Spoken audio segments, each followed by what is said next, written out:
Je me suis rendu compte il y a 2 ans que les intelligences artificielles qu'on trouvait aujourd'hui dans les téléphones portables, par exemple OK Google ou Siri, ne répondaient pas vraiment à une problématique d'intelligence. Ce qu'on a voulu faire, c'est amener cette interaction intelligente dans des robots qui puissent venir travailler avec les techniciens.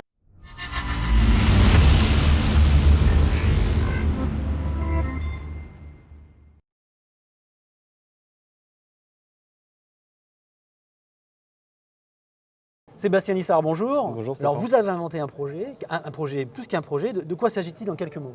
Eh bien, nous développons depuis l'année dernière un algorithme d'intelligence artificielle que nous mettons dans un robot.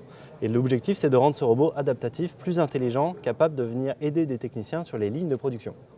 Donc, il s'agit d'un robot avec une intelligence artificielle à l'intérieur. Exactement, tout à fait. Bon, ça ressemble déjà un petit peu à de la science-fiction, mais comment en êtes-vous arrivé là? Alors, je suis personnellement ingénieur en électronique de l'ENSER Mathmeca et je me suis rendu compte il y a 2 ans que les intelligences artificielles qu'on trouvait aujourd'hui dans les téléphones portables, par exemple OK Google ou Siri, ne répondaient pas vraiment à une problématique d'intelligence en fait. Elle n'est pas capable de répondre aux questions de manière complexe. Elle fait peut-être des blagues des fois, mais...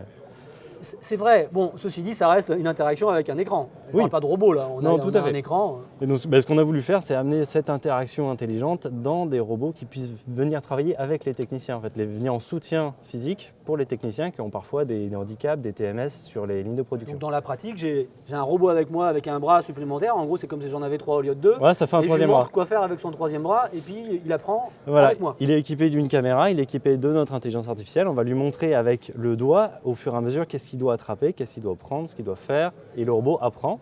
Et en 3-4 exemples, va pouvoir Alors là, travailler. on n'a pas de prototype, c'est dommage, parce que j'aurais adoré voir ça en vrai, mais est-ce qu'il existe en vrai ce Ah oui, robot on a une vidéo tout à fait disponible où on voit le robot travailler avec un technicien. Donc il existe une vidéo, alors on mettra le lien de la vidéo, parce que j'imagine qu'il y a un lien possible.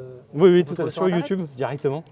Donc là, le robot existe vraiment, vous l'avez vraiment installé sur une chaîne de production? Oui, il est chez notre premier client, EMS Proto, qui a payé pour avoir le premier robot adaptatif intelligent qui existe aujourd'hui sur le marché.